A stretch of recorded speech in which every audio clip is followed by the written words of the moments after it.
In 1939, Hitler invades Poland from the west and Stalin invades it from the east, so they divide the country between them. Polish army officer Janusz has been captured by the Soviets, who want him to sign a document that claims he's a spy.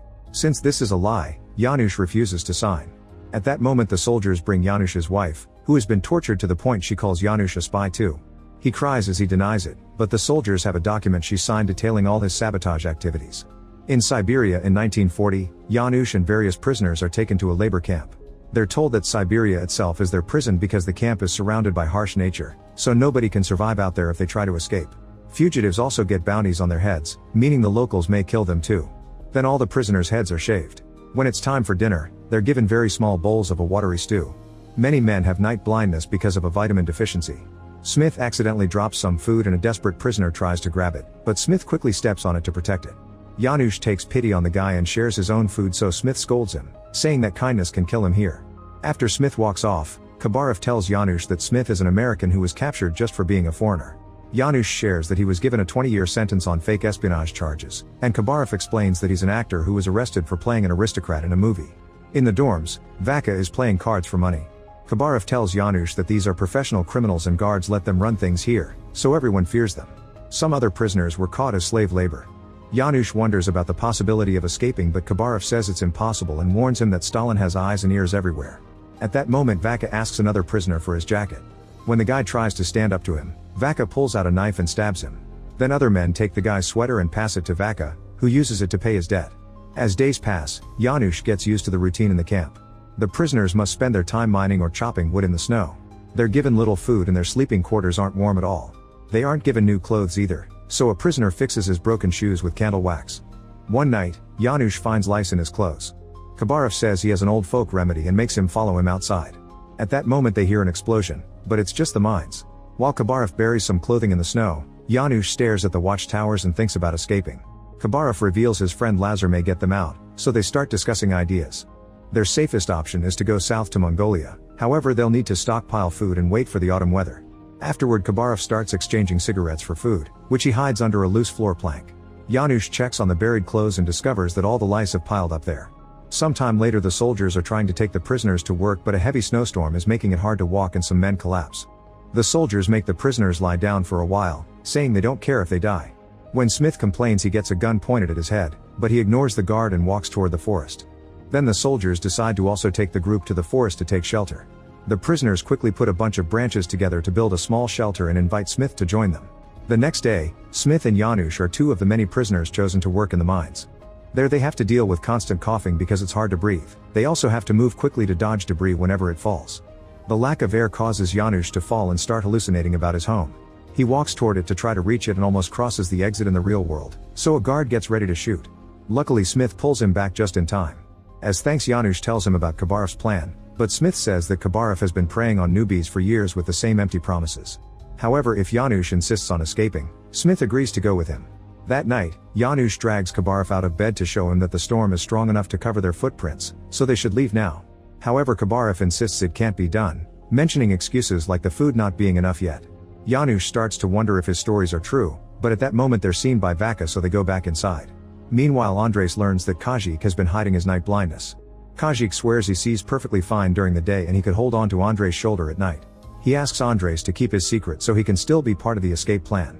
Meanwhile, Smith gives his gold watch to Lazar in exchange for information on how to escape. Lazar tells them they must stop the generator, which will give them 10 minutes of darkness to escape. This must be done during the change of the final watch. While the group waits for the right hour, Vaka suddenly jumps on Janusz and puts a knife to his neck. He explains he owes a lot of money to the other gamblers, so he wants to escape too. Janusz agrees to take him along only because he's under threat. When the time finally comes, the prisoners turn off the generator and cut some wires on the fence to escape. The alarm is quickly raised, but thanks to the storm, the guards have poor visibility and no sign of their footprints. They enter the forest with their dogs, hoping their noses will find the fugitives. The 7 prisoners are running as fast as possible through the woods. Eventually they get too tired to keep going, so Janusz reminds them that the dogs are fast and encourages them to keep moving. They try again, but the snow is blinding them, so they want to find shelter. Janusz refuses to stop now because this storm will stop the guards from finding them. He takes Vaka's knife and cuts bark strips from the trees, which they use as masks to protect their faces from the snow. Now they can keep walking without issues. Sometime later, when the storm finally stops, the group takes a break and puts all their resources together. Janusz notices that Vaka is wearing Kabarov's jacket, so Vaka explains that Kabarov almost betrayed them. However, Vaka managed to keep him quiet and took all his food. When they start traveling again, Smith privately tells Janusz that bringing Vaka was making a deal with the devil. They can hear howling in the distance, but it's only wolves. Days start to pass and Janusz guides the group by checking the moss and the sunlight for directions. Vaka is very impressed and promises to always protect him.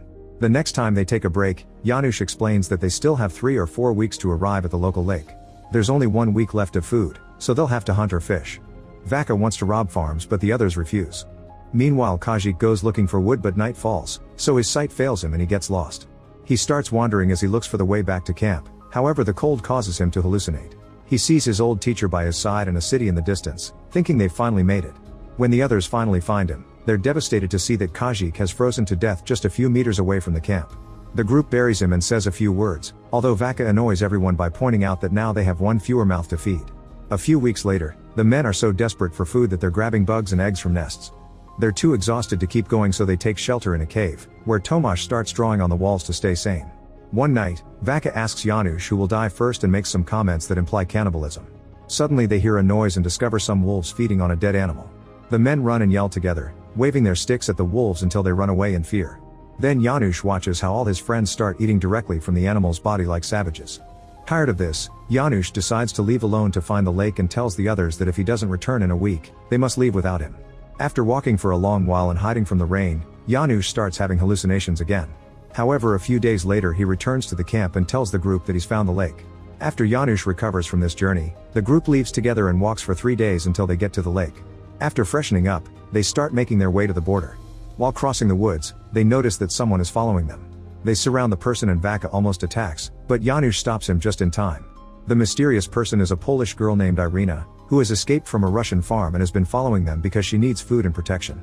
Janusz wants to bring her along, but the group refuses because they don't have enough food and she'll slow them down. Later the men find an animal stuck in the mud and capture it for dinner. However, Andres notices something and leaves the group behind. In the evening he comes back with Irina, who is allowed to travel with them now. The next morning they manage to mix a few things to make soap and finally get to wash all their clothes.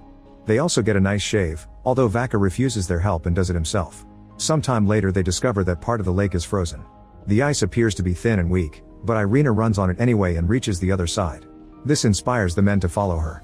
They slip and fall a few times, but they do reach the other side safely, so now they can continue their journey.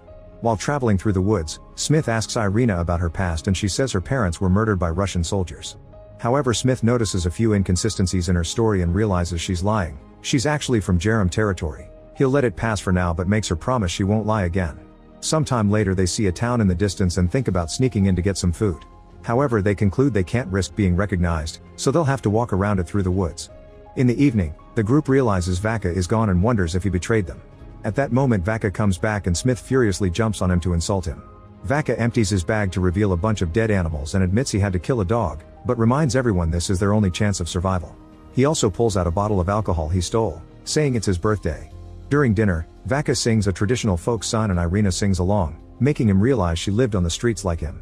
Now everyone finally knows she's been lying, so she shares the true story. Her parents were Polish communists who chose to live in Moscow to work for the revolution. They were arrested in 1937 under spy charges and their kids were sent to an orphanage.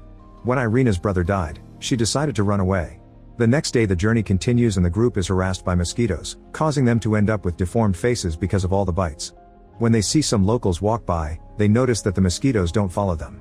They must stay hidden to avoid capture, but Zoran decides to come out and ask a man for his secret.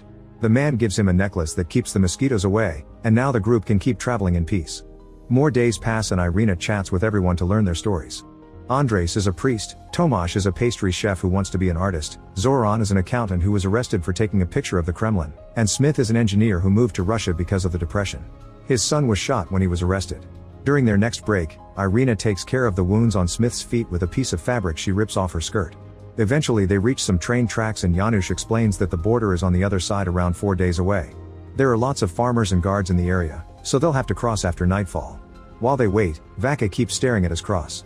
Zoran mocks him for having a tattoo of Stalin and Vaka jumps on him, so the others have to separate them before things escalate. A few hours later, the group is happy to finally cross the border into Mongolia. However, Vaka is loyal to Stalin, so he decides to stay in Russia. He and Janusz shake hands and wish each other good luck before parting ways. The group is in a great mood as they walk through the desert on their way to the capital city. However, things get sour again when they see a sign that reveals that Mongolia is now under communist control. They stay in the desert instead of going to the city and eventually find a Buddhist temple. Thinking that monks may be neutral, the group goes inside only to discover that the place has been destroyed. After finding several skulls buried in the ground, Andres shares that the same thing happened in Russia. Priests were shot or arrested and religion was banned. Andres' church was destroyed like this, and when he found it, he killed a very young guard in fury. The group discusses what to do and decides they'll have to cross China to reach India. For the next few weeks, they keep on walking through the desert under the scorching sun. One day they're suddenly surrounded by horse riders, so the group pretends to be American pilgrims on their way to Tibet. Luckily the riders believe them and leave. Moments later they're found by a young rider, who was sent by the others to give them a water bag. Days continue to pass and the group uses branches and pieces of fabric to protect their heads and feet from the sun. They also have to ration the water very carefully, but they end up running out anyway. Smith thinks he sees some trees in the distance, but Janusz explains it's just a mirage and wants to keep moving south. When Smith freaks out, the others quickly calm him down and decide to follow him. After walking for a while, they see a bird flying above them, which proves they aren't imagining things. The group gets excited and runs as fast as possible until they find a well. They drink lots of water and camp there for the night. In the morning, they fill as many bottles and pots as possible with water and go back to walking south. A few days later, the group panics when they encounter a sandstorm. They run to the nearest dune and take cover the best they can as the storm passes over them. Thankfully they survive the incident, but they've lost all their water and Irina and Tomasz are very sick. Smith wants to return to the well, but Janusz thinks it's impossible to find it in a land without features. As the journey continues, the men start sucking on rocks to feel less thirsty. Suddenly Irina collapses and the guys notice her legs are swollen. She says she's being a nuisance, however the others refuse to abandon her. They keep walking and soon Irina falls again, yet she refuses to take a break. Andres decides to start carrying her. A few hours later Irina asks Andres to put her down. She gives everyone one last look before she finally dies. The guys bury her in the sand and pray for her before they continue traveling. With every day that passes, the injuries on their feet get worse. Tomasz tries to keep the mood up by drawing portraits of everyone and makes a very beautiful one of Irina's smile. This is his last creation before he dies too, and he receives the same burial. A few days later Janusz sees some hills in the distance and says they should go there for water. Smith is too tired to move and tells them to leave without him. Janusz sends Zoran and Andres ahead while he stays with Smith, who has collapsed. In the evening, Janusz manages to drag Smith to their friend's camp. Unfortunately the duo hasn't found water. The next morning Zoran wakes up when he feels a snake moving between his legs. He starts following it until he finds a tiny puddle of water. The men lie down to drink from it and pour some into Smith's mouth since he can't move. Then they kill the snake and cook it for lunch. While eating, Andres loses a tooth. That night Smith tells Janusz that they should leave him behind and says this is his punishment for what happened to his son. However, Janusz refuses to abandon him and shares his hope to see his wife again. The next day Smith is inspired enough to keep going, and the group is lucky enough to find a river. This allows them to regain enough strength to head to the hills, and eventually they cross the Great Wall of China to reach the Himalayas. In these snowy mountains, they find a small monument marking Tibet. Sometime later, the group is found by a monk who confirms India is close before taking them to his Buddhist monastery. They finally get to eat real food again while the leader of the monks tells them that they should wait for spring to go to India since a snowstorm could kill them. Before bed, Janusz says they should leave now, but the others agree with the monk and want to wait. Then they share what they'll do in the future. Andres wants to join the fight against Germany and Russia, Zoran wants to take Tomasz's pictures to a newspaper, and Janusz can't return to Poland so he'll just keep walking. Smith wants to go home, so he'll go to southwestern China where one of the monks' contacts will smuggle him back to America. The next morning Janusz decides to leave alone. When Zoran and Andres notice, they say goodbye to Smith and go after their friend. Sometime later the trio finally reaches India and are received warmly by the locals, who immediately offer their help. For the next 50 years, Janusz continues to walk around the world. In 1989 Poland is finally free. Janusz finds his old home and opens the door with a hidden key. Inside he's happy to find his wife waiting for him. Make sure to subscribe and turn on notifications so you can watch more videos like this. Thanks for watching.